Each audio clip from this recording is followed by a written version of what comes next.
say. The number one thing, I would take a poll if you want. The number one thing when you go to somebody's house and you're like, I got to bring something, it's a bottle of wine, right? Let me bring a bottle of wine. But then your mind immediately goes to, okay, like I only spend like $7 to $10 on a bottle of wine, but I don't want to walk in there, with a barefoot, the barefoot with a yellow tail, right?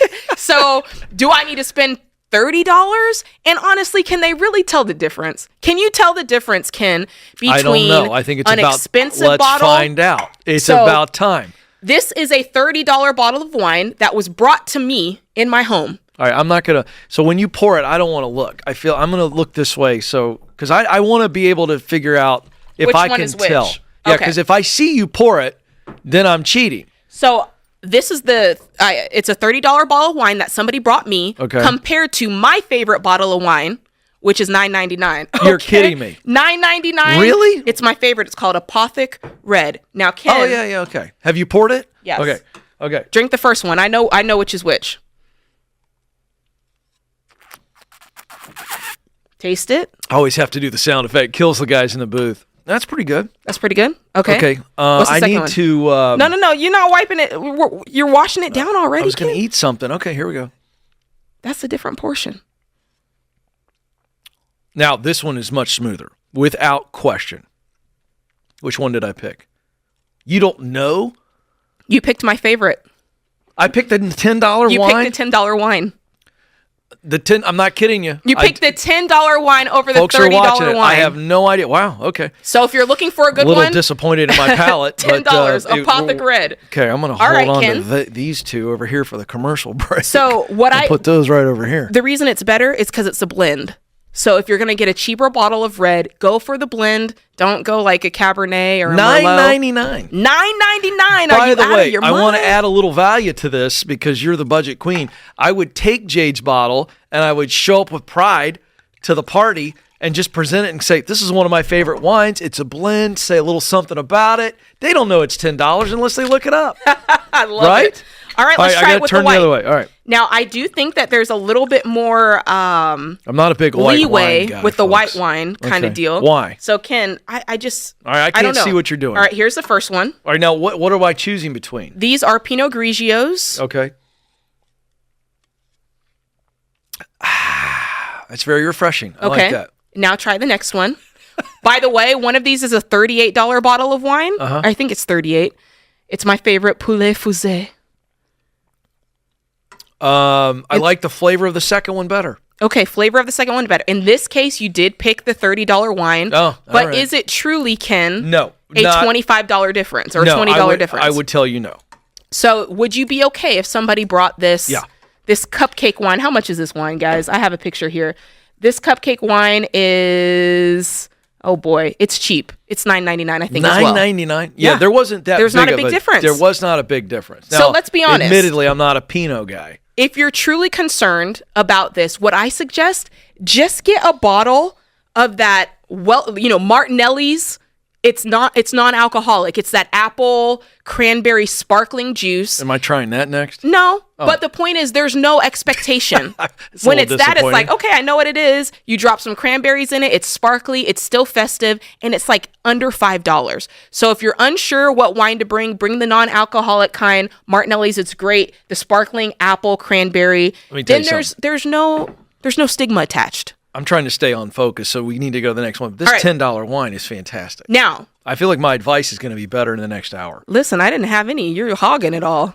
It's my role. I'm supposed to be the taster. If you want to switch roles, then that's your problem. No, I'm going to do mine off camera. All right. What do we got next? So if you're hosting, you're like, oh, Jade, I'm not a wine thing. I'm not doing the beverage. What else should I bring? Sweet snacks. I was going to go with the cheese and crackers next, Ken. Oh, I apologize. Cheese and crackers. Cheese and crackers. Now, here's the thing. Let me be a good co-host. There you go. We lost If you're going to do it, buy a block of cheese yourself and grate it and slice it yourself. You're going to earn so much more money back into your pocket, okay? If you buy a block, you can buy a 16-ounce block of store-brand cheese, and it's 43 cents an ounce. Really? But if you buy it pre-sliced, you're paying almost double per ounce. Okay? It takes 2 seconds. It takes 2 minutes to just slice it up yourself, and it tastes better. See if you can tell which one. Now, okay. So we have pre-sliced and then Jade sliced. Yes. Oh, so these are just for me to sample. Yes. All right, I'm And- going to skip the cracker and go right to a little bit of the cheese. Okay. You're skipping the cracker? Wow. For time, I want to get right to it. There you go. Not bad. Okay. And then try the other one. Can you tell the difference? Indiscernible. Indiscernible. I can't tell the difference. But you saved money. And I always say, listen, it's store brand cheese. Is it the same cheese? It's the same. One is the store brand. You saved $2 by slicing it yourself. And I always say, buy store brand. Don't go crazy on the cheese. If you want to spend money, get fancy crackers, okay? The crackers are what makes the plate look pretty. They're what give it, some Have interest. you seen the movie Four Christmases? Yeah, who hasn't? You could always go spray cheese. No, that's disgorse, Ken Coleman. I know, that's not even real cheese. You people don't have in the any lobby home are training. laughing, though. The people in the lobby thought that was funny. Horse devours anyone? It's one of my favorite horse scenes. to herbs, yes. Yeah. All right, now let's talk about dessert. If you boy. to me, if you bring a dessert, if you really want to look like you did something but not really do something, bring a dessert. Now, here's the thing. If you go to Kroger, you go to Publix, you go to Hy-Vee, wherever, and you get something out of the bakery, do not bring it to the party in that old, that plastic tin that it comes in that's like when you try to open it up. You know what I'm talking about? Yes, great sound effect. I wasn't ready for that. Don't bring it. Put it on a nice platter. Oh, this is a very nice platter here. But better yet, just make it yourself. So What? we have 2 brownies here, Ken. Which I can't tell. One is made by you? One is made by me. It's a little bit more rustic. It's a little more homey, but it also looks very fudgy and delicious. The other one is a store-bought.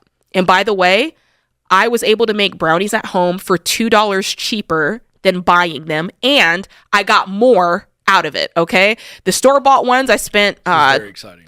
$14 or something like that All on right, them. so we're running short on time, so I just have a bite of tell each. me which is best. Which is best. Okay. You tell me, and Boy, get into it, Ken. let me Get tell you, involved. I don't know if this is store or you, but it looks good. I got some powdered something on the top.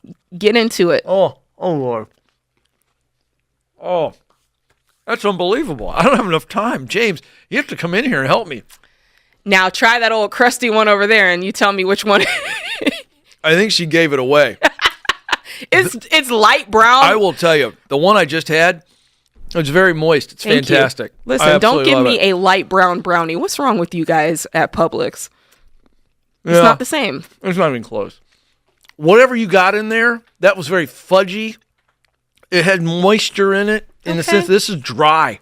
If you want my brownie recipe, go to Jade Oh Warshaw my gosh. on Instagram. I'll post it Oh, this really? weekend. Yeah, I'll post it. How long does it take you to make those? That's what people want to 5 know. minutes. You make those brownies in 5 minutes? It's all the That's ingredients. not true. Yes, you put all the ingredients in one bowl. There's no steps. You put it all in one bowl, mix it up, put it in the oven. They cook for 45 minutes. It's easy, okay? I'm going to show you guys how to make them. Sam, do you like these? I'm going to tell you, this man is a lucky man. He's a lucky man. It's amazing he's not These 600 are pounds. My 600-pound Fabulous. life. Folks, I'm not just saying this because she's my friend and coworker and co-host. This is the best brownie I've ever had. Create your free every dollar budget today, the simplest way to budget for your life. In the lobby of Ramsey Solutions, Cody and Teresa are with us. Hey, how are you two? Doing awesome. Great. Sir. Welcome, welcome. Where do you guys live? We're from San Marcos, Texas. Where is that near?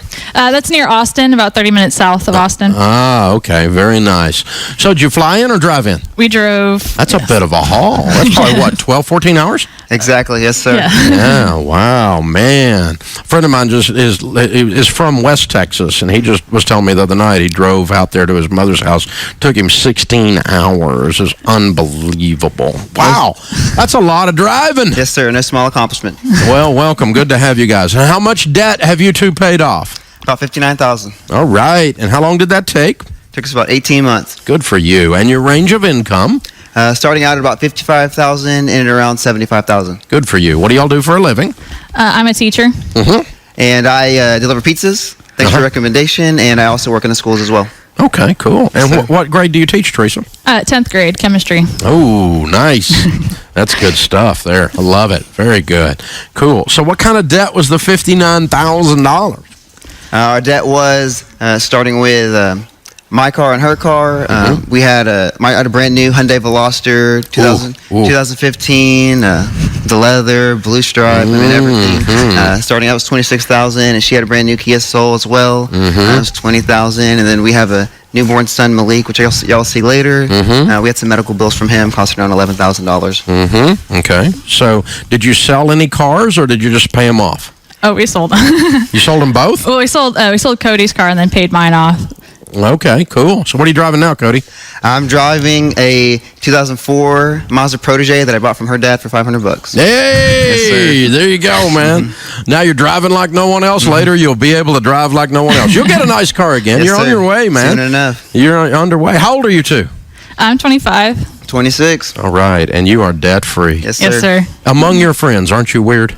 Super Oh, weird. yes. I mean, they all look at you like you lost your mind. You sold your car, man. Have you lost your mind? I think so. That's what your friends are saying, wasn't it? They were making fun of you. Yes, sir. I bet. Did you have cheerleaders, though, people that were cheering you on? We did. We had a lot of people that were supporting us. So we had some of my roommates that actually went through the class with us. Our parents were very supportive of us. That we have countless meals that they provided for us. Ah, there you go. And so you went through Financial Peace University then? Yes, we did. Okay, cool. Is that what started this whole thing, or tell me the story? What started 18 months ago? Well, just before we got married, about 2 years ago, his parents bought us the class as kind of like a part of our premarital counseling, and told us about it. Told us, what you were all about. And so we took the class, and then well, I mean, he was kind of on board, and he had to kind of drag me along at first. But after we got through the class and realized like just how much debt that we had, and just all the things that we could do after we got rid of the debt, then then we just went through the whole process. Cool. So you guys went through the class pre-marriage? Yes, sir. Wow. So were your parents on this stuff for a long time, or? At our church, they had provided it. My parents had taken it and took a few of the principles, and some of them they used, some of them they didn't. But yes, sir, they had always been pretty financially wise. That was something that was growing up in my house that was convicting for me, that God had always provided for us financially. Growing up, we had never really had to struggle for money, and coming to college, that was kind of before we took in the Financial Peace University. For myself, I found myself making a paycheck at work through college, and my parents paid for all my expenses. And I would always get my paycheck, and at the end of the month, I would have no money left over. And I was always trying to figure out, like, where did that money go? My parents pay for all my expenses, and I don't have any money left over.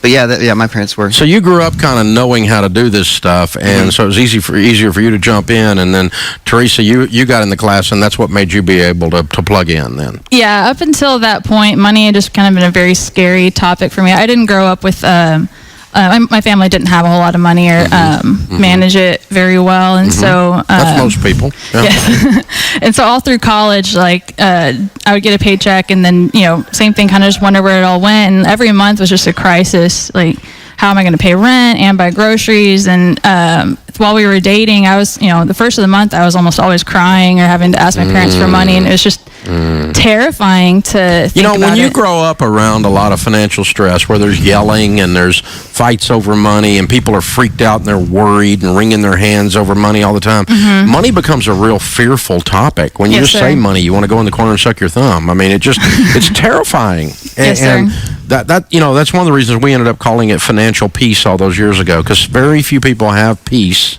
over this subject. And sometimes it's just the way you were raised, and you never were given the tools, and sometimes it's the actual situation that steals your peace. You got too much debt and all those kinds of things. But you guys are incredible. What a great start you got, man. You're rock stars. Yes, sir. Very cool. 25, 26 years old. Boom, man. Yes, sir. You did it. Baby comes. You're debt-free. Life is good. The jobs are rolling. This is good, man. This is good. I'm so proud of y'all. Thank You got to you. feel Thank you. great. Do you feel great? It feels Oh, awesome. I feel wonderful. I mean, before the class, I remember we would always go to her parents' house because they were always cooking great meals for us. And this was before we were married, so we would talk about money, but I wasn't really responsible for her. She wasn't really responsible for me. It was kind of something that we had kept separate. And I remember always, she would always go talk to her parents about money, and we'd be leaving, and she'd always be crying, and it was always she was always real hurt about the money of topic and the topic of money. And after Financial Peace University, I remember the first time she really felt that peace. I remember we were driving through the road to our karate class, and she had needed a flat tire to buy, and she had called her dad saying, hey, and like before she could even say anything, she had mentioned needing a tire, and he's like, all right, honey, I'm going to send you some money. You don't have to worry about it. And she was actually calling to let him know that we had saved up our $1,000 emergency fund and had the money to buy the tire, and that he didn't have to worry about it. And that was kind of the first time she realized, like, whoa, I have money to buy something for an emergency. Yeah, I don't have an wow. emergency. I actually have that money. That's a very cool. There's that something the switch flips in your emotions then. Yes. It's like, I got this. I got this. Good But for to you. finally feel like financially independent was just an incredible feeling. Yeah. I mean, I think it was like the first month that I didn't cry about my bills. I understand. Well, congratulations, you two. Very, very proud of you. Well, we've got a copy of Chris Hogan's book for you, Retire Inspired, signed by Mr. Hogan himself, #1 bestseller. That's the next chapter in your story. We want you to be millionaires and be outrageously generous along the way. I think you're on your way. Yes, I sir. think you're on your way. Thank you. Appreciate You that. can learn to control money at 25 years old. You are on your way. And your son is with you? Yes, sir. Yes, And sir. how old is he? He's 9 months old yesterday. All right. And what is his name? His name is Malik. All right, cute boy. Good stuff. I love it. All right, Cody and Teresa and Malik, $59,000 paid off in 18 months, making 55 to 75 at 25 and 26 years old. Count it down. Let's hear a debt-free scream.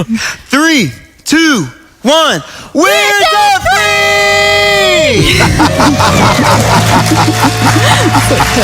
They scared him. That's fabulous. It's okay, Malik. Your life has changed, buddy. You're going to be all right. Oh, that's how it's done right there, man. That's how it's done. Brought to you by CHM, a biblically based alternative to health insurance. Learn more at chministries.org/budget. So me and my wife, first off, huge fans of the show. We've been doing the baby steps for about a month now. We're totally sold out, changed our life, changed everything about us. But Awesome. I guess the issue that we're having is we've been attending a church for about 10 years, 11 years. Somewhere around there. And our pastor isn't aligned with this viewpoint of debt that we now have, and we're just wondering how to navigate that, because, like I said, it's changed everything about our life. So When you say he's not aligned, has he from the pulpit talked about debt? Let me think. From the pulpit, no, but I a close relationship with him. I know his viewpoints. Okay. And the way the church structure is, and I'm not hating on him. I love the guy. He's done so much for me, but it's mentally straining. His mentality is you'll always have debt. Debt's a part of life, right? Wow. Has he read there's a book out there, it's called the Bible? Has he looked into that? Yeah. Okay. How does he reconcile, Proverbs 22:7, the borrower is slave to the lender? Yeah, like I said, I don't think he's I don't think he's preached a message on debt or used that passage. I think he just he look and everybody just like everybody else looks at the world we live in, and everybody uses debt. They think they leverage debt. Okay, or whatever, let me throw another one at you. Be not conformed. You know that one? To the pattern of this world, be renewed by the. Does that not ring a bell for him either? That we shouldn't conform to culture and the stupidity of it? No, I totally get what you're saying. Okay. All right, I'm not so- a pastor. I don't have a theological basis for this. These are just spitballing. Well, Ken. listen, you're dropping scripture, George. There's no shame in your game. Here's my question. So, William, the pastor is not, you're not calling because the pastor is preaching this and trying to lead the flock and all this. He's not anti you and your wife being a part of the baby steps and FPU and all that stuff. It's just when you guys are having conversation, you're kind of on fire and you're talking about all this, and this is just kind of two dudes talking, and he just kind of glibly throws out, and this kind of just bothers you a little bit. Is that what I'm getting? Yeah, because it's different than a friend. He's Right. my pastor, and I love the guy. Yeah, but here's it's- my it's question. tough, yeah. What is your question for us? Yeah, I don't. It's so for me and my wife now. This has become part of our doctrine. For me, because I've struggled for so many years. When me and my wife got married, ever since we got married, debt has been such a huge thing for us. It's kept me up at night. Right. Everything you guys talk about. Right. And then we started the baby steps, and there's peace now. Right. But to be in a position where you don't feel comfortable to talk with someone, you respect because their response, it's mentally draining. Got and it. So are you having this conversation all the time with him? No, that's the thing. Like I said, we just started. I haven't really brought it up to him. Yeah, I don't know. It's just okay. So here's what I'm trying to get at. So William, I feel you. I understand what you're saying. However, I think you've got this thing worked up really big in your mind, and I think it's actually not that big a deal. And here's what I mean: if his view on debt as your pastor is got you to a place where you just are uncomfortable with him on other issues, it's time for you to go find another church. However, I want to point out that as a pastor's kid, that you have to decide, what is it? What does that relationship look like? What do I want it to look like? And is this something that is worthy of me leaving the church? And if it is, fine. That is your prerogative. I got zero problem with it. But if you can still sit under his preaching and you feel like he's leading the church in a fiscally responsible way, because a lot of churches, here's the other not so secret, there's a lot of churches out there that have debt and use debt, and they pay it off, and they use it to build buildings and everything else. So I'm not quite sure. You don't really have a question for us. You're just kind of going, what do you guys think? And so what I think is that if this is a stumbling block for you, another scripture, and he is a stumbling block for you, then remove yourself out of the path of the stumbling block. He doesn't think he's a stumbling block. So you're not going to change his views on debt. And this is a guy that knows all that scripture. He knows it backwards, forwards, most likely. I hope so. And he's glib about it. So don't let this be a distress to you. It shouldn't be. You're giving that way too much power. George? Yeah, I'm with you on that. I'm not saying, hey, you need to leave the church tomorrow. I'm saying if you can't deal with the incongruency and you also don't trust his leadership anymore, then I think that's going to weigh on you, just like it would in a career. If you don't trust your leadership, you think there's a lack of integrity there, it doesn't align with your values, eventually that's going to eat away at your soul. And so I'm telling you, that would be a reason to leave. But if you're like, hey, good guy, theologically sound, we disagree on debt as a tool, all right, that's a different situation. Yeah.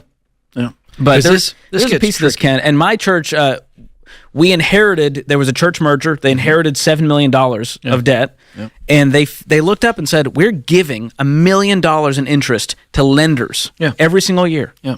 What if we aggressively attack this as a church and we freed up that $1 million to do the work of the church? Yeah.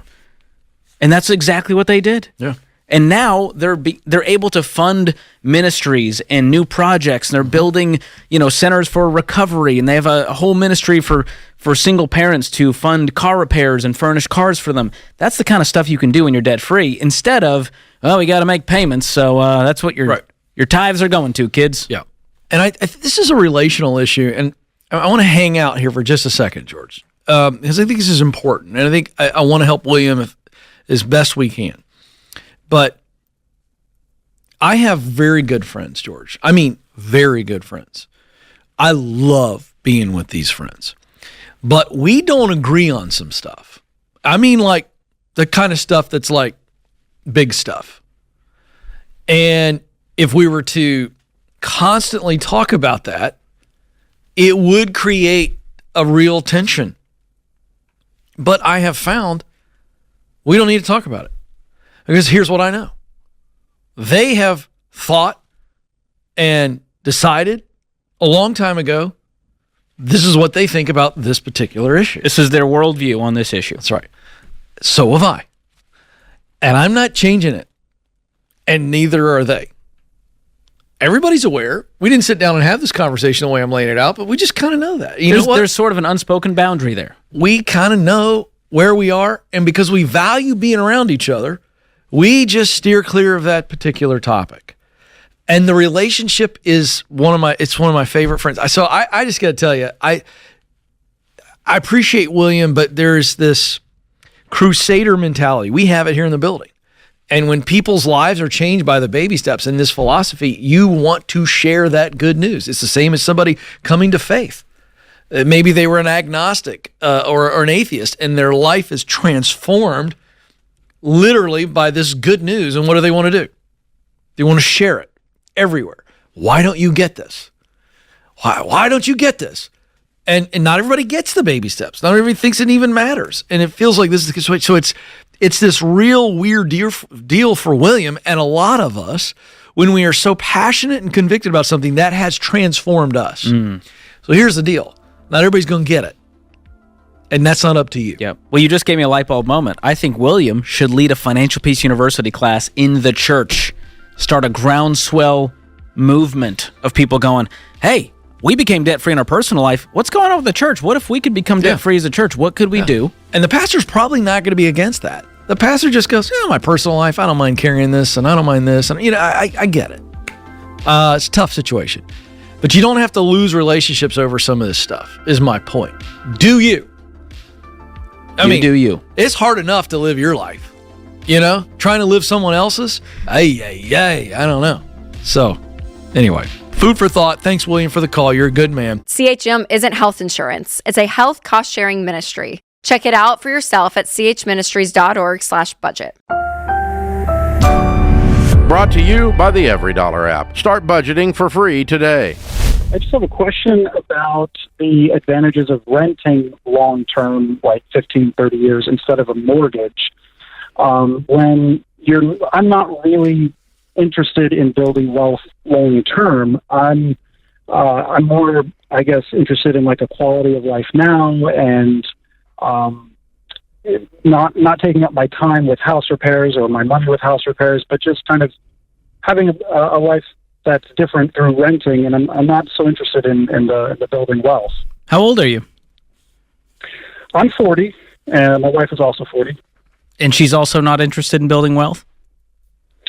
No, I mean, we have retirement accounts and we're saving and all that, but in terms of like real estate wealth and that kind of thing long term, we kind of feel like the peace of mind that comes with renting, knowing that there's no surprises, expenses, and things like that. Is there an advantage to renting long term over mortgaging? Yeah, I think one of the big things is just the diversification piece. So if you have all of your money, in the markets, in a sense, to a degree, all your eggs are in one basket on that side of investing. And then real estate is the next way that we look at investing because of the long track record that it has. And for you to have home ownership gives you a level of not just diversification, but I think overall just power. And I understand, that or when you say like, I don't want to build wealth. And just to be clear, like we don't encourage people to build wealth just to build wealth, right? It's building wealth. I think to a degree that you have a level of options in your life, you have a level of peace that you're not living paycheck to paycheck. So your wealth building that you don't want to do, quote unquote, may look different than another listener that's watching this or listening to this. But I think one of the biggest pieces of this, Marco, is just that idea of diversification, and that eventually renting ends up being more expensive because you end up throwing money away. It's a good short-term situation for some people financially, but long term, it's better that you're kind of almost paying yourself because you'll end up building equity. Mm-hmm.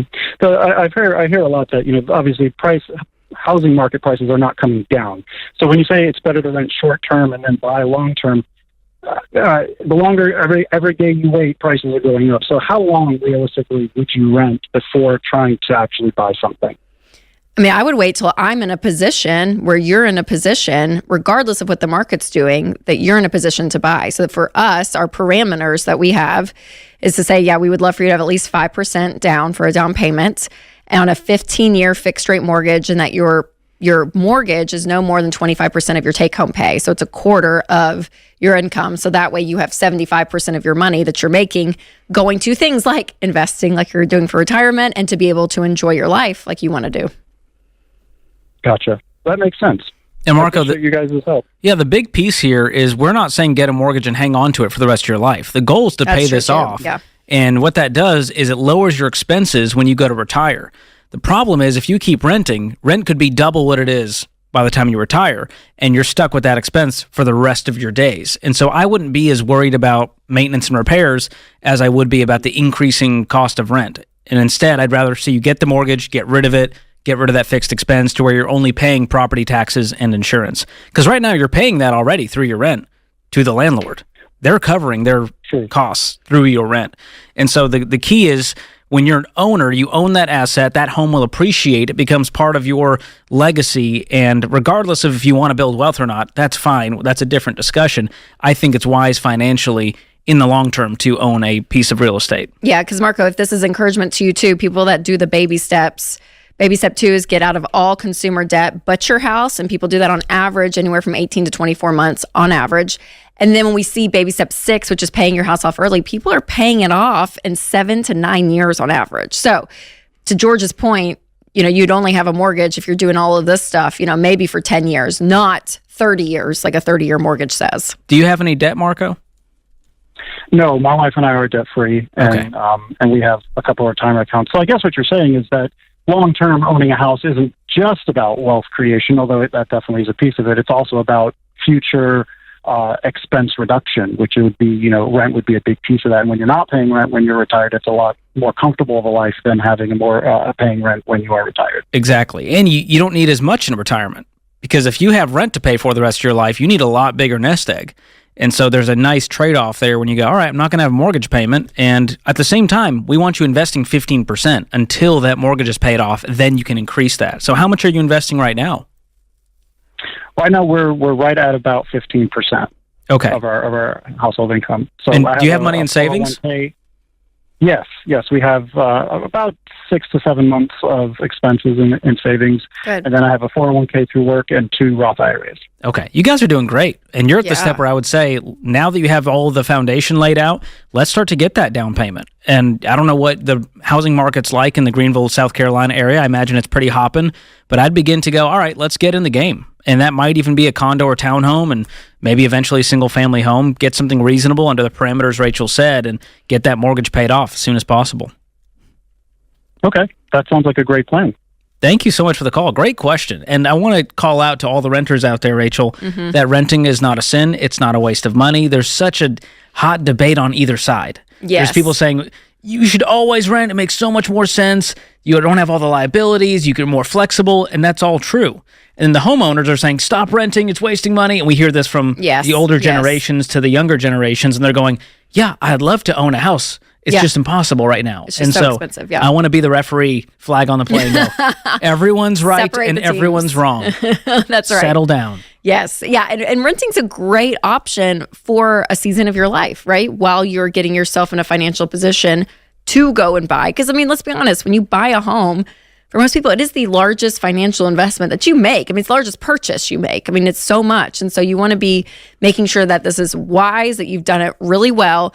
And renting for a lot of people is kind of that medium step, which is great. But to Marco's point, what he was asking, that doing that forever and ever, amen, ends up costing you. 100%. So whether you're a renter or a homeowner, the goal here is to minimize expenses in retirement, to build wealth, to live the life we want. And that's what he was really getting at. Marco was saying, I want to have a quality of life now. I believe you can do that and be a homeowner and be a renter. The key is to be on a budget, living on less than you make, and staying out of debt, and make home buying a part of your wealth building plan. Create your free every dollar budget today, the simplest way to budget for your life.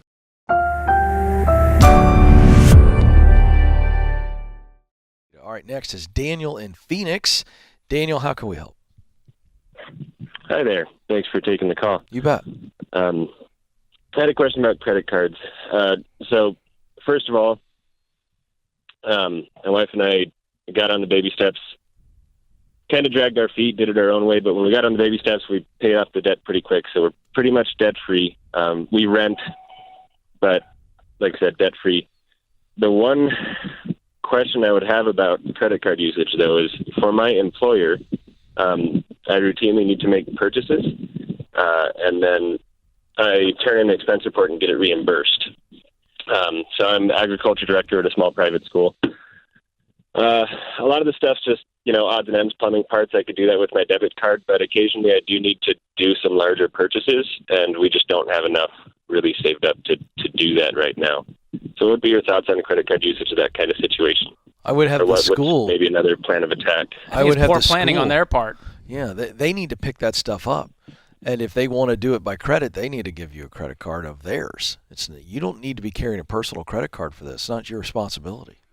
And it's a temptation to use it. Have you talked to them about the situation? Only briefly. Some of the administrators and people do have credit cards that the limit's fairly low because they're usually just doing things like, buying lunch for the students on outings and things. Is this a specific store that you're buying from? Different. I mean, I got in with the Home Depot rewards program just. Yeah, what they can that's where do I is set up usually a go. corporate account with Home Depot, and that bills directly to the school. Mm.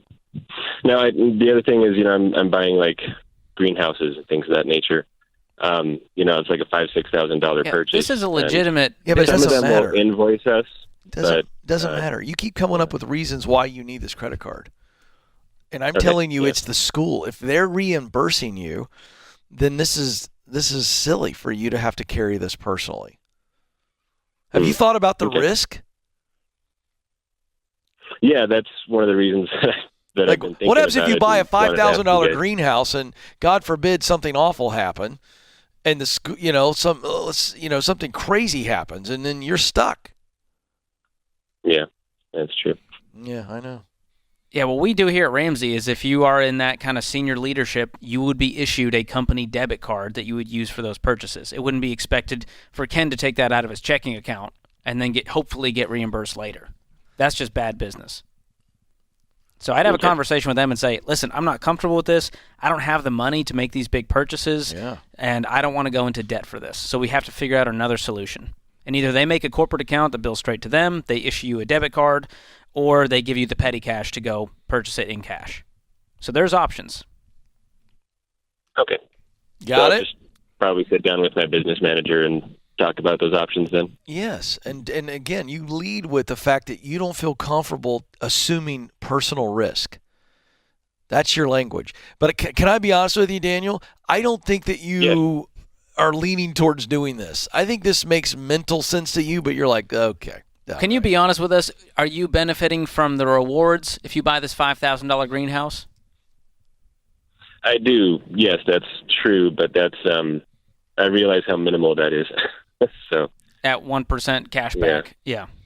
Well, yeah. I hope you take the advice. I'm not convinced you will, but I'm not either. It's the right thing to do for your financial future.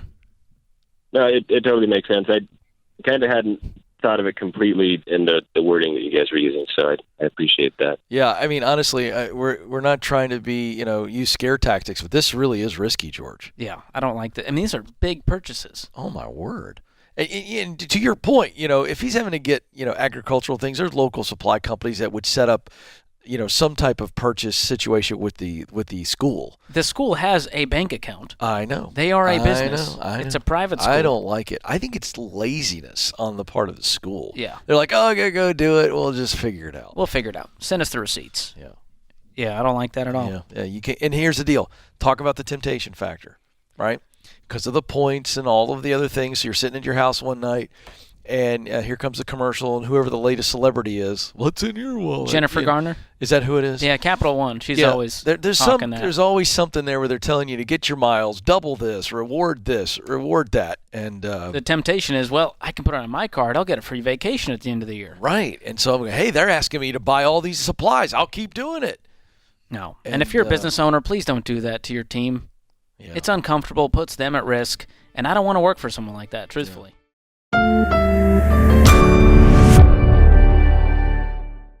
All right, let's go to Kevin in Los Angeles. Hi, Kevin. Welcome to the Ramsey Show. Thanks, Dave. Just a quick question. When choosing a mutual fund, how much weight should I give ratings from websites like Morningstar.com? So, for instance, I was looking at two different mutual funds, and their performance over the past 10 years, one of them looked like it had been doing slightly better than the other, but Morningstar gave it 3 stars where the other had 5 stars. Should I factor that in when choosing? Morningstar's rating is risk-adjusted, and so they're pulling up the beta, the volatility of the fund, and adjusting on that probably. That's how they used to do it. I haven't subscribed to them in a long time. When I was back when I was in the business, and then when I first started on the radio, I kept Morningstar on my computer before there was an internet. We used to get CD-ROM updates quarterly on them.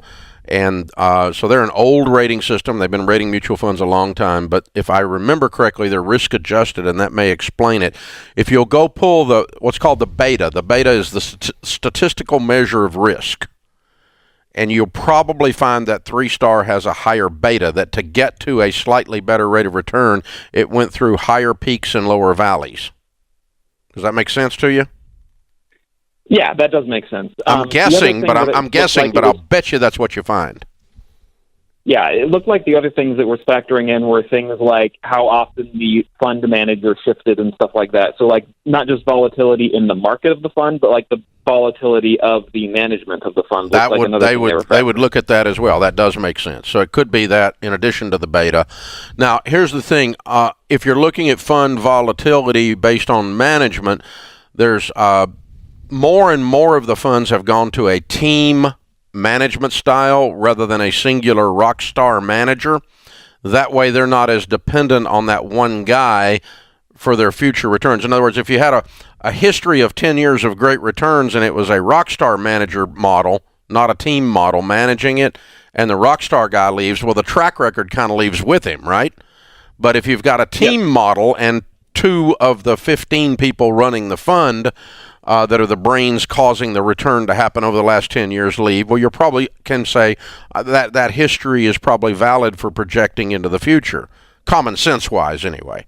And so a lot of the funds have gone away from rock star managers for that reason, and they've gone to team management because that validates their historical returns that way into the future and can project them into the future. But you can just look at that. I'll glance at that kind of stuff. I am mainly looking at the track record, and is there some reason that the track record isn't valid because the whole team left, or there's a complete turnover in style or a philosophy shift in the management or something like that? Unless there's something that invalidates the track record, I'm spending like 85% of my issue when I'm picking a fund on track record.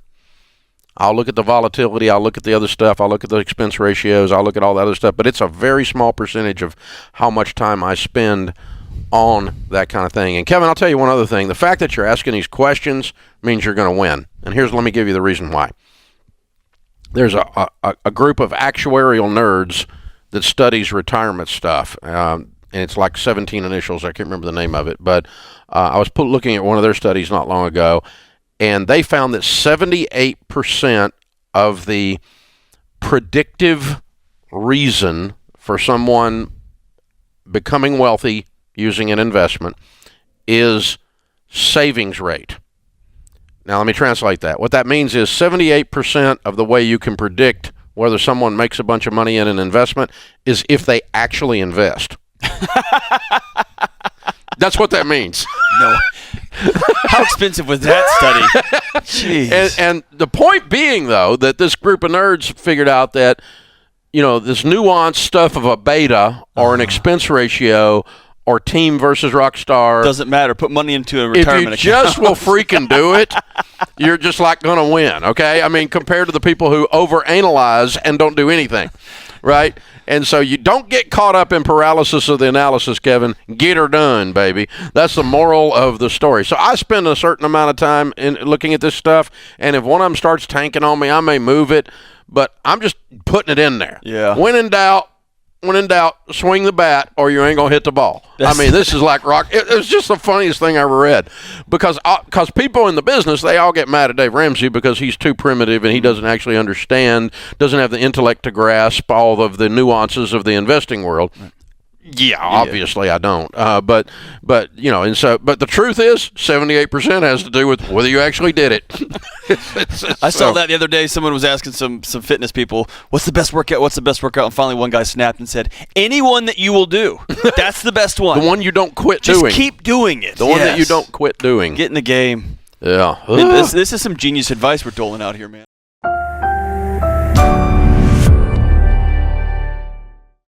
She asks, would it be possible to use a student loan to repair my car?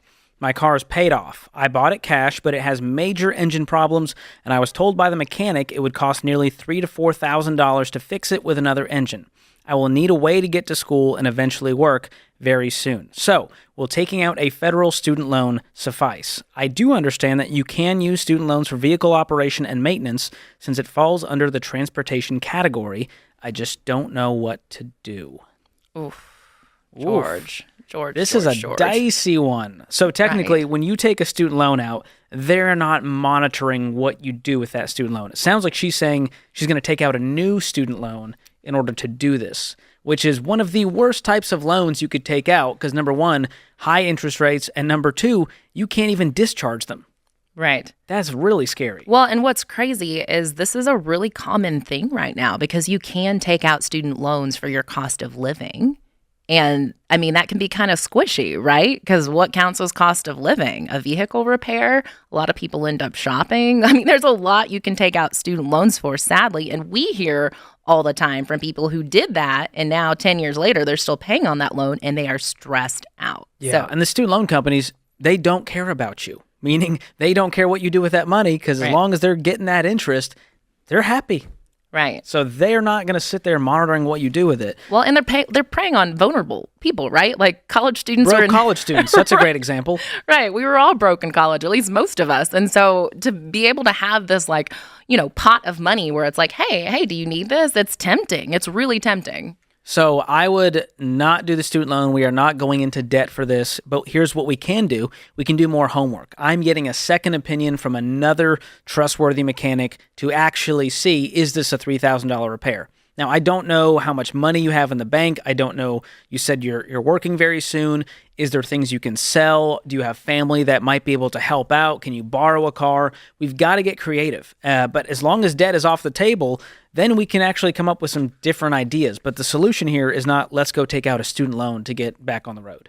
Well, and that's the key, taking debt off the table, because it's like a lot of times when you know that there's a way out, when you know that there's an easy way out, then it's like you don't come up with that creative thinking. But if debt is not an option, you're going to find a way. Even if it's hard, even if it's not pretty, even if you have to sell something that you like, you're going to find some creative way to pay for this. And when it comes to car repair, here's a good way to think about it. We get a lot of calls about car repairs, and you got to think about, can you recoup the cost of the repair? So if you have a $4,000 car and the repair is going to cost $3,000, but then the car only becomes worth $5,000, it's not worth it. You may just want to save up and get a different car altogether. And so we don't know how much she paid for it. We don't know what the value of the car will be as is if she fixes it up. And so there's more homework to do. You can do a lot of research online about the value of the car, KBB, Repair Pal. There's so many resources out there to figure those pieces of the puzzle out. Well, and it's not to discount $3,000 to $4,000. That's a scary number. When you need a vehicle to get somewhere and it breaks down, that's a lot to think through coming up with quickly. But like you said, if you do have to get rid of that car, there are clunkers out there for $1,000. I mean, they may not be great. The AC may be a little bit shifty, but they're out there and they can get you from one place to another. So even if it's not a glamorous option, even if it's a challenge, just remember it's a season. And you can continue to fight and figure out, how can you pay for either the repair or a new car. Absolutely. Brought to you by the EveryDollar app. Start budgeting for free today. So I was wondering, I know this is a bit of a generalized question, but I was wondering if you had any advice or tips for listeners who feel limited in their potential due to issues, with mental health. Tell me more. All right, so just to give you a little bit of background, I'm not in a deep financial hole or anything like that, but there is a bit of family history. Part of it is addiction. Part of it is mental health. My mother had depression and anxiety. My father, gambling addict. Great parents at the end of the day. Very fantastic parents. They did a good job, but family history there that just kind of caused disruptions in my childhood and then into adulthood. On my personal end, my mother passed away in 2017. When that happened, I received an inheritance, obviously, and I just was not smart with it the way I needed to be. Instead of investing it, instead of using that to catapult myself into a stable future, I ended up spending it. I still think about those mistakes to this day, and now I'm in a situation, I'm approaching 30, I would like to be able to start a family, have financial stability, all these different things. But those past failures combined with the family history really just kind of put a damper on those thoughts, so it's hard to have long-term motivation. Do you have mental health diagnostics? Have you been diagnosed with emotional or mental health disorders? Yes. So when I was younger, I was diagnosed Asperger's syndrome. Now that's changed since then. Obviously, they got rid of that diagnosis, so I think it's just Spectrum autism. disorder. But, I mean, outside of that, there's definitely a little bit of anxiety and things of that nature. So given just the 2 seconds you just unpacked 30 seconds you unpacked your childhood, what I would love to tell you is it sounds like for the last 25, 27, 28 years you've been surviving, and congratulations, you made it. Did you do something dumb with money? Yes, we all do. And the only thing you can do anything about is what happens next. And so let me ask you something. Any time you sit down and you think about blowing all that money, have you ever been able to figure out how to get some of that money back and deposit it into your checking account? So I mean, like in terms of the money that's already gone, like I do think about just how could I have been smarter with it, and like in the present day, how can I budget my money? How can I make sure that money's set aside for emergencies, for a future? So in those avenues, I'm doing well. I do have money saved up. I have a 401k. I have a Roth IRA. Good. But And you don't have a mental health diagnosis. No, I mean, so not what you are is officially, like a normal 30-year-old person. Yeah. That made a mistake once with money. You don't have any limiting factors. In fact, you scratched and clawed your way out of a pretty hellacious childhood to get here. Thank you for that. Yeah, sounds like you're pretty strong to me. You're a lot stronger than you think you are. If I were you, I would go sit down with somebody and get retested, just to clear your mind. I don't want you Googling, I have some sort of diagnostic or some sort of self-limiting factor.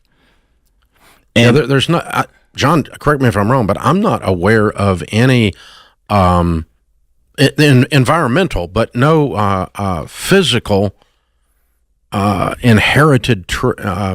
If your dad's an addict, it doesn't make you an addict. No, but you can grow up in a pretty traumatic situation. I know, but that's an environment. That's what I mean. That's why you get to decide what happens next. Yeah. So, Grant, what do you think you're doing wrong right now? I think right now it's just I don't think that I'm branching out on my own and being independent enough. So I'm living with my dad now. We both kind of need each other. Him, I think I'm helping him financially. He's helping me emotionally. So we're a good team. But it's. Do you need emotional support right now, Grant?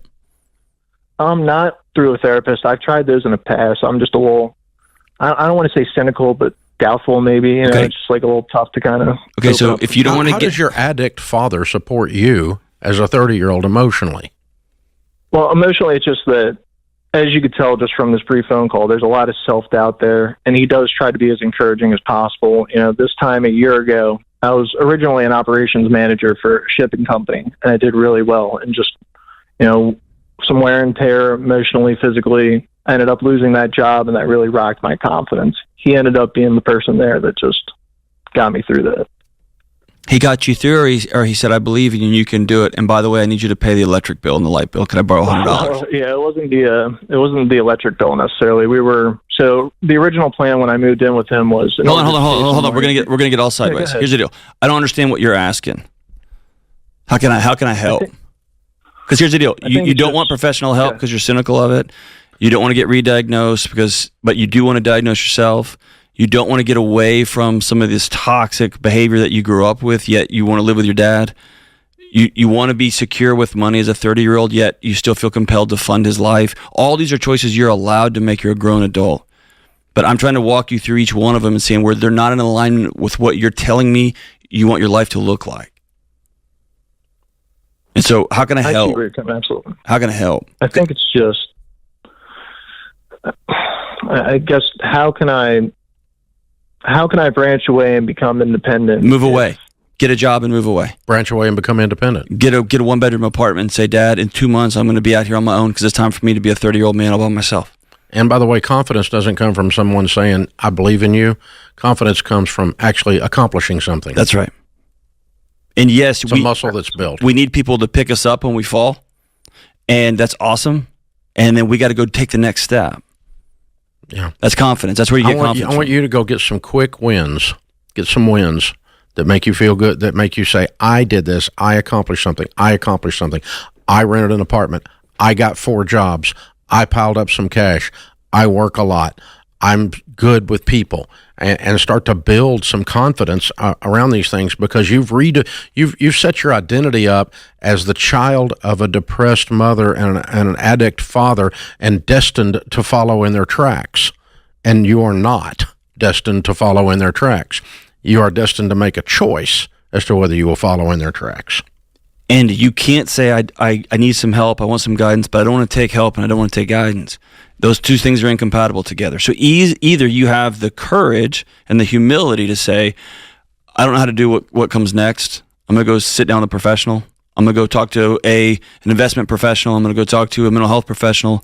I'm going to talk to somebody to walk me through this. Cool. Or I'm just going to keep staying in the same situation. At the end of the day, I'll give you a quote from my friend Michael Easter.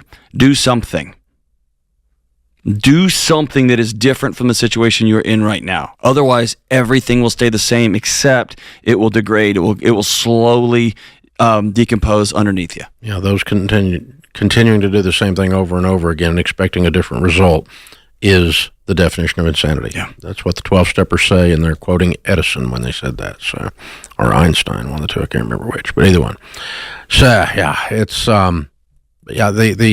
so when I went broke, Grant, I got and lost everything. I also lost a lot of my confidence.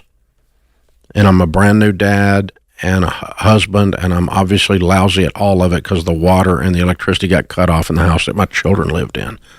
Not exactly a non-toxic environment, you know? And so then I get to decide somewhere in the following months, am I a bankrupt guy who is useless, or am I a guy who made some mistakes and went bankrupt?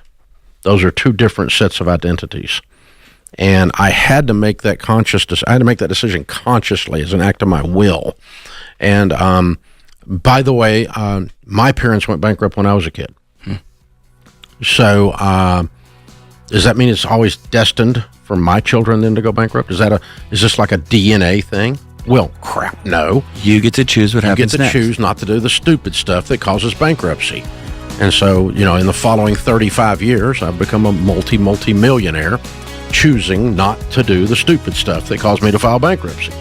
And because I'm not defined by that, it's something that happened, something that I did, but it's not who I am. And that's a different thing. It's not who I am based on my parents, and it's not who I am based on my failure, because failure is a momentary thing. I found something that didn't work, and I changed it, went to something that does work. It's a definition of wisdom. Create your free every dollar budget today, the simplest way to budget for your life. Brought to you by CHM, a biblically based alternative to health insurance. Learn more at chministries.org/budget. In 2012, my dad passed away suddenly from cancer. I'm sorry. And he didn't have a very concise will put together. He had, directives. When he died, he was taking care of his mother, who was suffering from dementia and Alzheimer's. 6 months after he died, she died. And that left everything that was supposed to go to kids and grandkids and cousins kind of up in the air. And then eventually everything was in my aunt's name. How? So, yeah. So how? Now how did it end up in her name? Probate? She was deciding that? No probate. No probate. Somehow we skated by probate. Nobody was arguing about anything. My aunt happened to be the last surviving child, and it just went everything into my aunt's name because my dad's will was not in good shape. But my grandmother's was, but she died after my dad, so nothing went to him. So I am in a position now to where I'm the only person who has a steady job out of my siblings. And I'm trying to get my siblings and my cousins together because my aunt's husband is also dead. So it's just my aunt. And she's kind of going into a little bit of a mental decline. My siblings are okay. Everybody knows who's supposed to get what. From the aunt? My cousins, yeah, from the aunt. Because she's okay with everybody getting what they were supposed to get in the beginning. Oh, okay. The cousins, nobody's arguing about anything that they're supposed to get. But she's not put it down in a will. And there's no judge involved. Correct. Okay. So what we've got, this is the biggest struggle is my aunt's two children. The only bicker is over her own personal effects that she had and her husband had. Not about the properties, nothing that anything my grandmother had.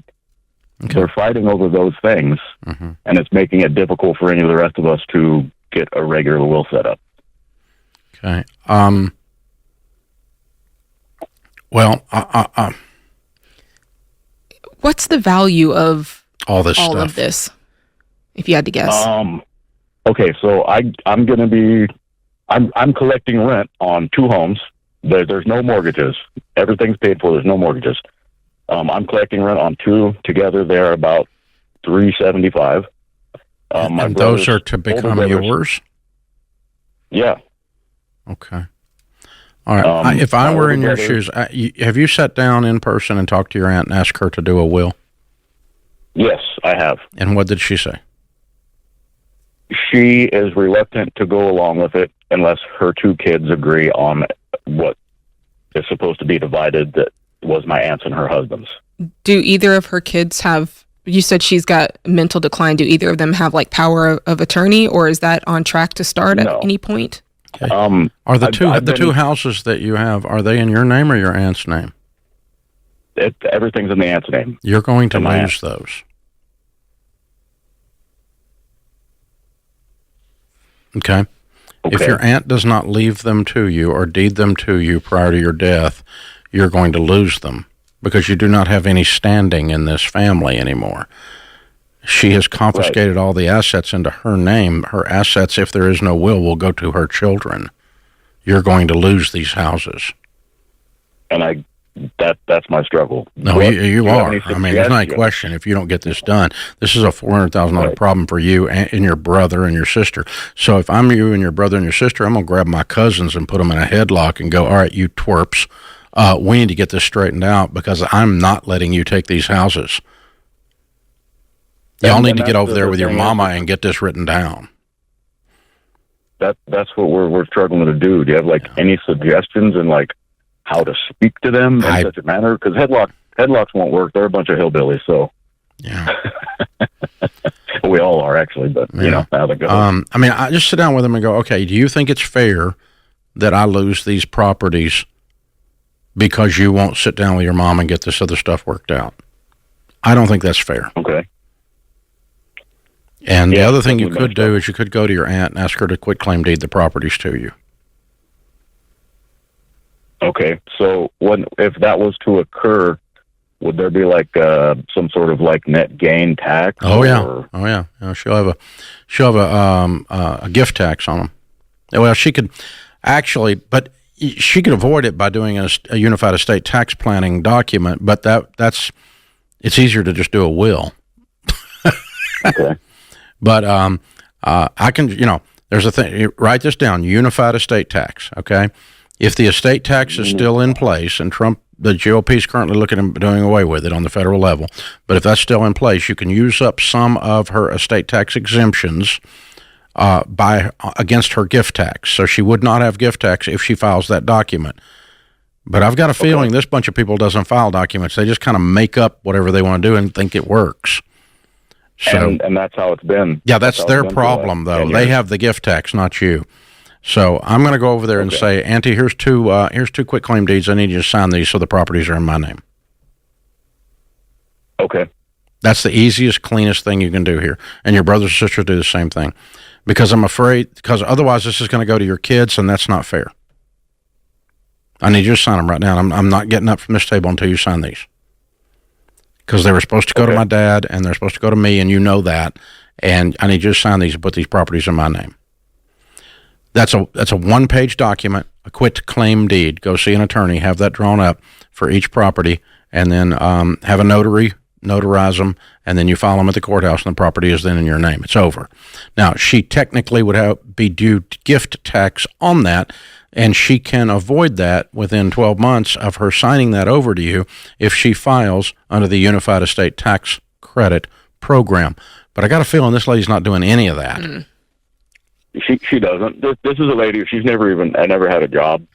Yeah, I know. I can tell. She's raised kids. I mean, that's work too. I mean, no, I don't mean that. She's not got any level of financial sophistication. Not at all. Yeah, and so I'm like, yeah, and so you got to roll over there, and otherwise you're going to lose $400,000.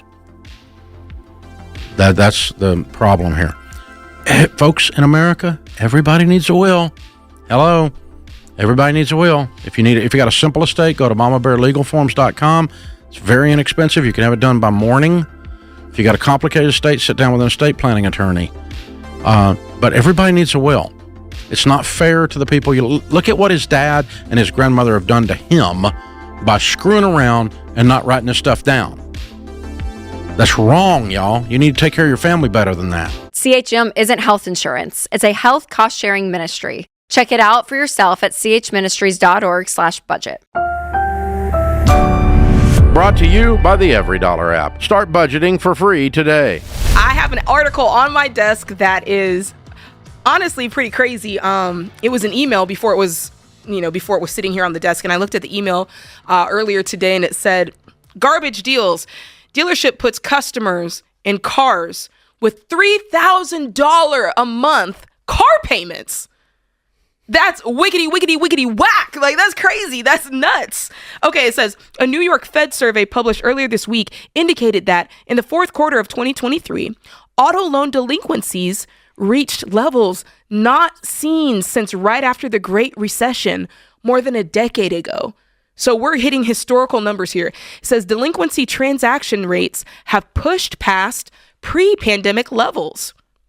All right, and we remember this, though. We remember during the pandemic, people were buying used cars. Yes! On like 72-month notes that were like, I have a buddy, and if you ask him, he's one of my oldest friends. Like, what do you do for a living? He says, I make bad car loans.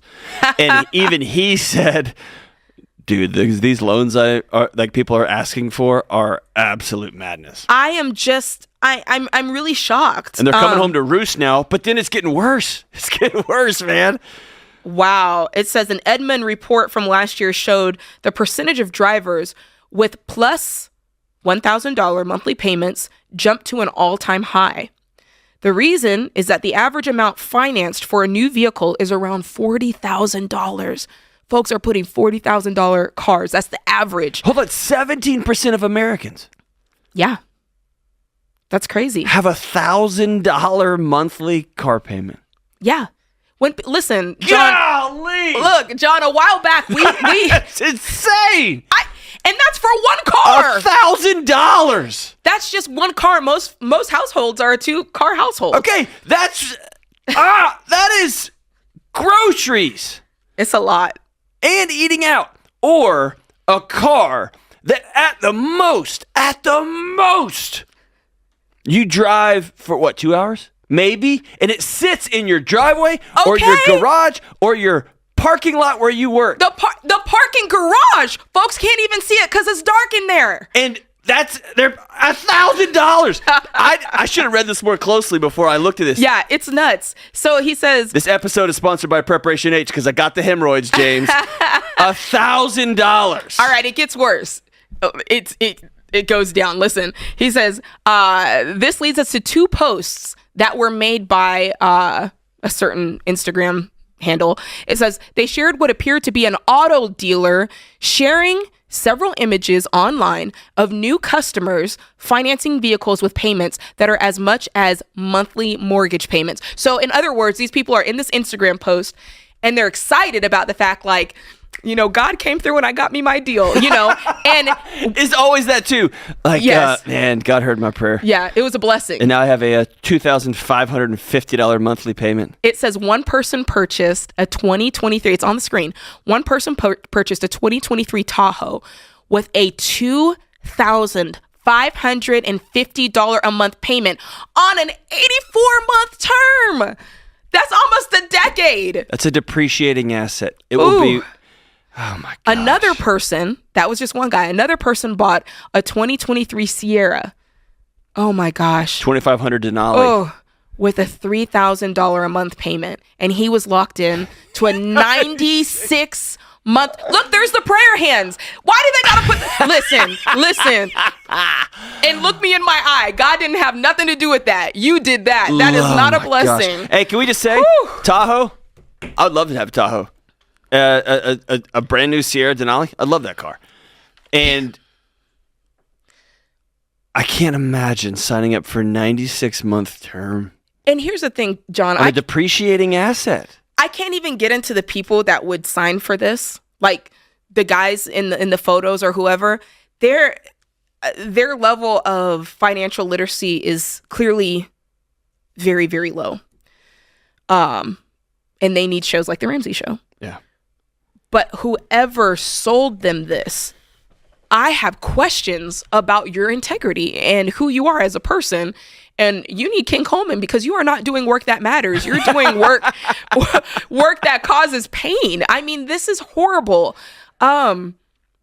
Just because you can get something doesn't mean you should get it. That's really the lesson here. Just because you can get it doesn't mean it's good. Doesn't mean it was a blessing. It makes me think of that verse, and all you're getting, get understanding and get wisdom. This is not wise. And just going out to get things because you can get it, because you can purchase. And on the other side, just making the sale because you can make it and because they're willing to sign. Each of those, there's responsibility on both sides of that scale. The consumer has a responsibility, and the person selling on the other end has a responsibility to society to do better. To society. Okay? It's a greater good. $3,000 a month. Let's do some math. So the guy who's doing $3,000 a month on a 96-year term, let's do a little bit of calculation here and see what that equivalates to over time. If he invested that money, I'm sick. It's $400,000. If he invested that money over the same term, instead of maybe $400,000, $400,000. So he's going to be sitting on a truck that's worth about 20 to 25% of what he bought it for in 96 months versus the other side of that. Yeah. If for 8 years, and here's what I did for people checking my math. I did 0% start, like he has no money to start. I did that he's investing it for 8 years at an 8% return. 8%'s fine, whatever. It's not that great. Compounding monthly, so he's paying $3,000 in a month. And yeah, $400,000 in that range. Wow. That's what he's giving up to be able to post on Instagram and say, look at the car I got. I got my Sierra 2500 Denali. That's crazy. Congratulations, man. You just tied a boat anchor around your leg and you just jumped off the bridge, man. And it's just going down because we know new cars, they take that first hit, they lose 40 to 60% of their value in those first 3 to 4 years. Is critical. They lose it so quickly. And instead of that, he's got his car though. I'm telling you, man, the $1,000 tripped me out. These make me sick to my stomach. Here's what people said. Let's hear what other people said on Twitter. This is what people responded. They said $288,000 for a truck that will depreciate in one-fifth of that long before it's paid off. Yeah, absolutely. I don't know where he got the $2,088. I don't know where he got that dollar amount from. It's going to be more than that. This guy said, dude could be almost a third of the way through a 30-year mortgage on an expensive house when he pays off his truck. It is a mortgage. $400,000 is what he's sacrificing. Yeah. And here's the part that's making me sick to my stomach is people watch TV and they watch TikTok or they watch Instagram and they have this vision and maybe they know one guy at their church or one guy at their office or two guys at their office. And they know that person's rich, whatever rich means, and that person who's rich has car X, Y, or Z. Mm-hmm. And what they don't know is behind closed doors, the average millionaire, the number one car driven by millionaires is a Toyota. It's a Toyota. Wow. And this is how wealth transfer doesn't happen or does happen. Is somebody will end up taking this money and they're a millionaire and they're going to buy a used Tundra. They're going to buy a used Camry, a used Cadillac, and they're going to write a check for it. And then they're going to invest $3,000 a month and make $400,000. And on the other side, someone's going to say, I got that same car. Yet they're going to bury themselves. They're going to bury their financial future and the financial future of those who love them and those who come after them with this type of nonsense. And this is why we tell you guys, like and share the show. It's financial literacy at its finest. People need it. They don't know. This is family tree stuff right They don't know. This is ruining his family tree. He doesn't even know it. He thinks he's gotten a good deal. He's so excited. He's sharing it on social media. And we see that. People need to know this information. Like and share the show so that people can get what we're teaching, which is knowledge, and we all know that knowledge is power. Create your free every dollar budget today, the simplest way to budget for your life.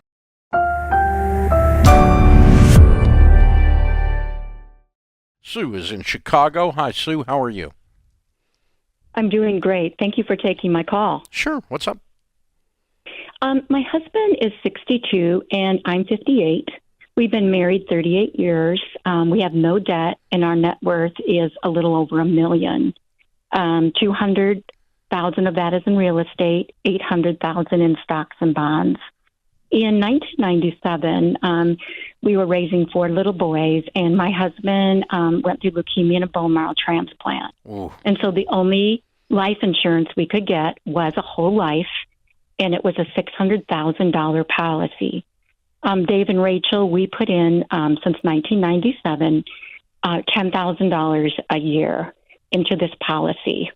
Now, fast forward, 15 years ago, my husband had a heart attack and 5 bypasses. Longevity in his family, the men, just historically do not live long lives. So here is our caveat right now. All the boys are through college, married. We have 10 grandchildren. And this life insurance policy, the cash value is now around $240,000. My husband and I are trying to make this decision. He is still working. He has an income of about $80,000 a year. He hopes to retire at about 65.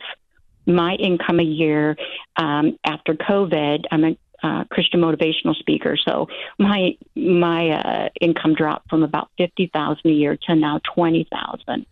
We are trying to make the decision of whether we cash in this whole life policy and put into our stocks and bonds portfolio, given the fact of his life expectancy to be. What's the face value? 240,000. No, that's the cash value. What's the death benefit? It's $666,000 right now. Okay. Wow. Okay. So basically, if he dies, when he dies, we all die. Yes. When he dies, I understand. if the policy is in place, you will receive 666. Yes, sir. Okay, that means they're going to keep 240. So you really have a $400,000 insurance policy. Correct. That's really what you have. Okay. And so the swing is, do you need the extra 400 to live? And the answer is no. Mm-hmm. You don't. So if you cash it out and put 250 in there, or if you keep it, either one, you're going to be okay either way, financially speaking, mathematically speaking. Mm-hmm. Agreed? Agreed. Okay. So this really comes down to a bet that you're making, not based on the past, but for $400,000, I'm going to bet that I'm going to put in less than $400,000 before he dies. Right? Mathematically, Okay. it's very cold-hearted, but it's a math thing. Okay. And so it's, and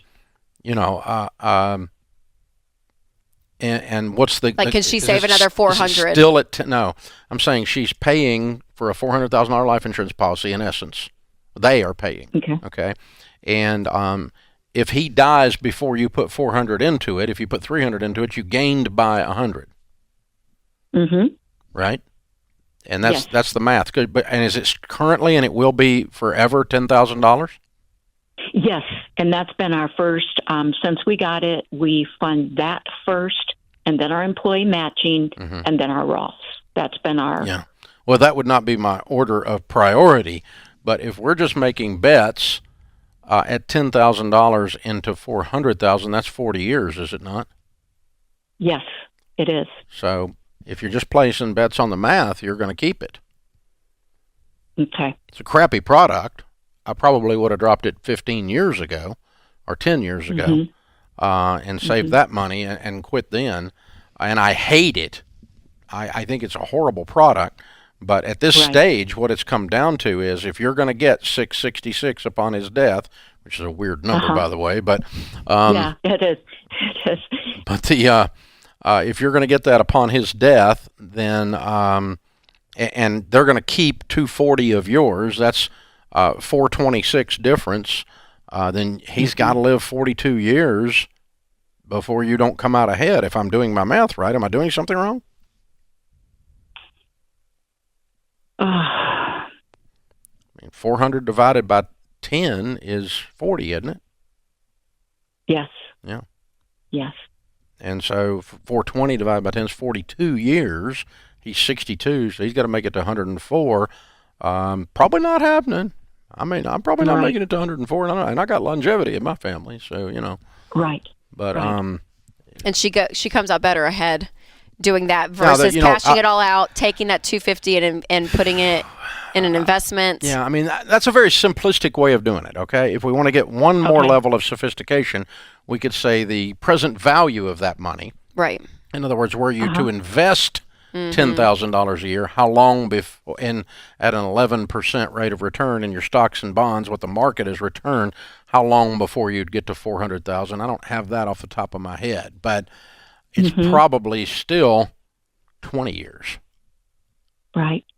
So if I'm tracking with you right, because this has been a dilemma for me. You know, we're pretty financially savvy. We did Larry Burkett before we heard of Dave Ramsey, and have done the envelopes before they were cool. And I think about if I pull out, pull out the cash benefit of $240,000 approximately, and I invest that.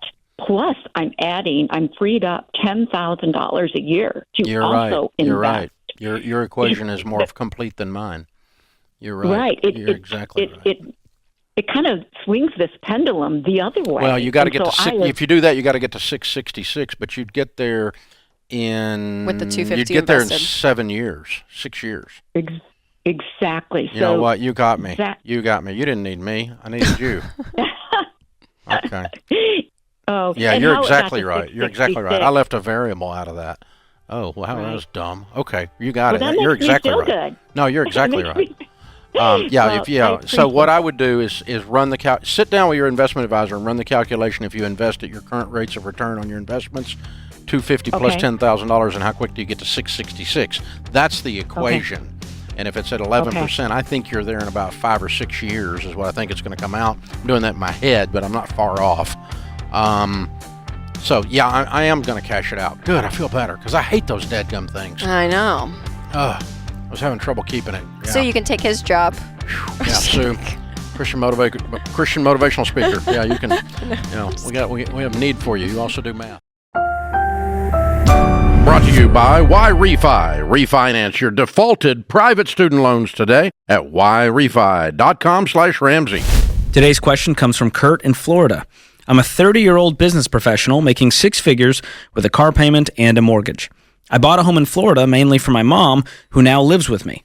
I cover all the household expenses, including food and bills. She receives $1,000 in Social Security every month, which she doesn't touch, even though I ask her to at least contribute to the cost of groceries. My mom also pressures me to send money to relatives in another country, even though I've explained that I don't have much left after my financial priorities. Am I wrong for asking her to contribute financially, even though I can technically afford it? How do I set boundaries without feeling guilty or jeopardizing my financial goals? My father passed away 3 years ago, so it's just me and her. Let's start at the end here. How do I set boundaries without feeling guilty or jeopardizing my financial goals? You don't. You don't. You set boundaries. I love how Dr. Becky Kennedy says boundaries are something that require nothing of somebody else, and they require me to act. And so I'm setting a boundary here. I'm not going to put any more money out there, or I'm not going to send any money overseas. And then your body might feel guilty. Your body might feel shamed for a bit, whatever. Fine. But then I'm going to go on and do the next right thing because I'm not going to be dragged around by my feelings, by the nose. And is it, am I wrong for asking her to contribute financially? No. Is she going to? No. So what are you going to do? You going to kick your mom out over her not paying $500 in whatever bills? You get what I'm saying? Like, I mean, what are you going to do? Well, it sounds like by the way this is all phrased, he's resentful that he even is in this position. I bought a home in Florida mainly for my mom. She gets this money. I ask her to contribute, and she's not doing it. She's asking me to do this for relatives in the other country. So he's fed up with this whole situation that he's put himself in. He set the whole thing up, and his mom looked at him and was like, yeah, I'm not doing that. And so you have a decision to make. And you want to be an honorable son, which I think is what has caused a lot of this, of saying, well, mom didn't prepare for retirement. She makes $1,000 a month, which, by the way, is below poverty level. Right. And now I need to float her bills. Oh, and by the way, Dad passed away, so now I'm the man of the house needing to provide for her. And by the way, she pressures me. Dude, you're a grown man. You just bought a house. Stop feeling pressured to do something that you can't afford to do. Move on with your life. So this is some tough love here, George. Here's Kurt's options. Sell the house. Tell Mom you're on your own. You make 12,000 G's a year. Go make it happen. Or continue to share a house with your mom and continue to pay the bills and choose every day. I'm not going to choose misery by walking around looking at all the stuff she's not doing that I wish she would. Move on with your life, right? There's not a other. There's no gray area here, right? You're going to kick your mom out and go on about your life, or you're going to make peace with the fact that your mom gets $1,000 a month and she shoves it in an account somewhere, probably going to you, but maybe going overseas, whatever, fine. I'm just to a point now, George, where we create these situations, and what we want is for everything to be exactly how we want it and perfect, and I get to say what you can do that, but every one of those conversations, every one of those demands, every one of those boundaries comes with consequences, and the consequence might be, cool, your mom's out on the street. That could be a consequence. It might be that your mom nags you. Okay. I'm moving on with my life, right? It might be that you're frustrated because your other 30-year-old buddies are doing stuff, they're hanging out, they're dating, they're having fun, and you're stuck here taking care of your mom. I get that.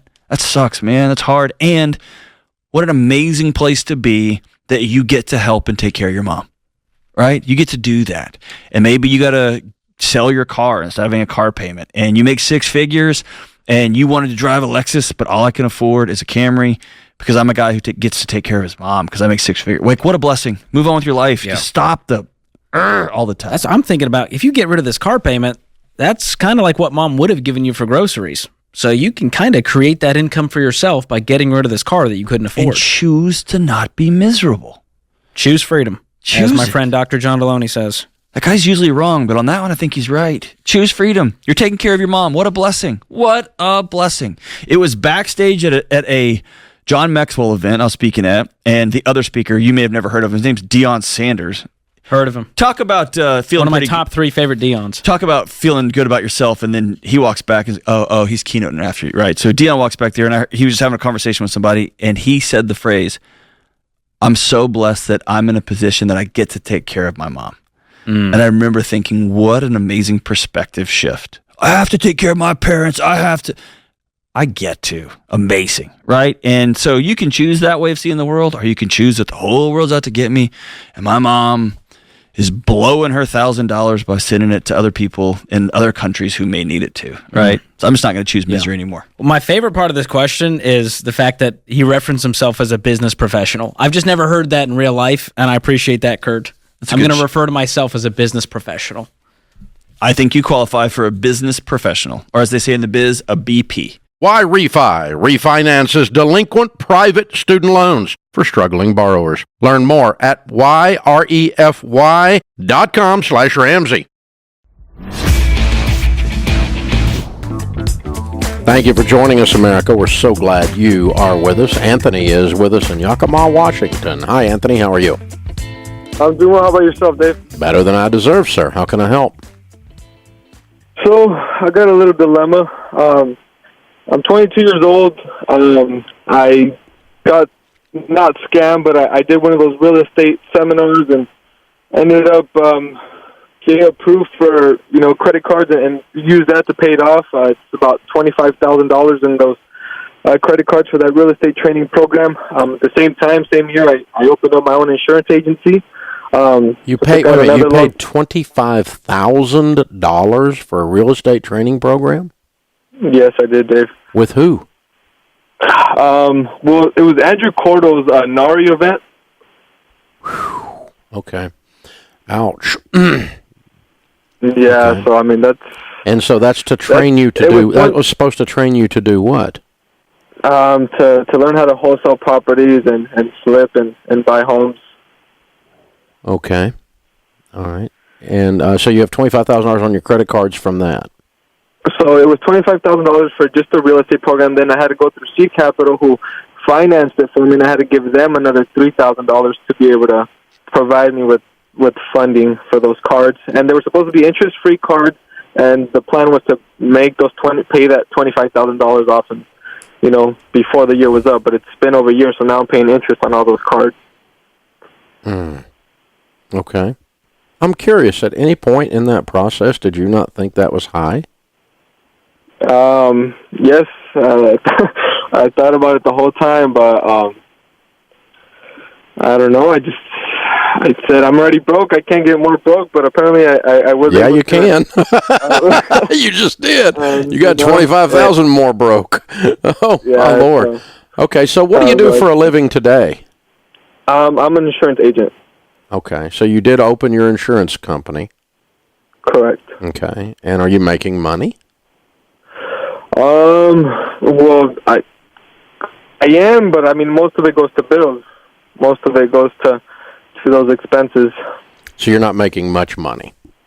No, not much money. Yeah. How much are you making? This year I should make about $60K. Well, that's not too bad. That's more than I would have guessed. Okay. All right. And so that's because, I don't have a mortgage or anything. That's probably why. Yeah. But if you make $60K and you pay your taxes, you ought to be able to pay that $25 off real fast if you don't spend any money. Yes, but so this is my question. I've been contemplating between filing a bankruptcy. You're not bankrupt. I can go away from the $25,000. You're not bankrupt.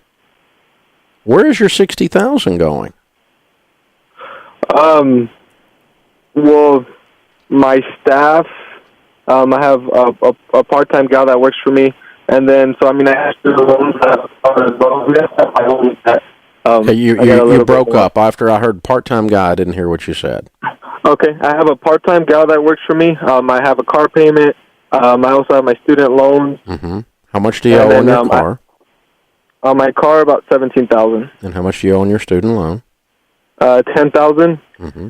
And then another $20,000 in this insurance business. What do you mean? You owe $20,000? I acquired an agency. So I bought a small book of business. I see. Okay.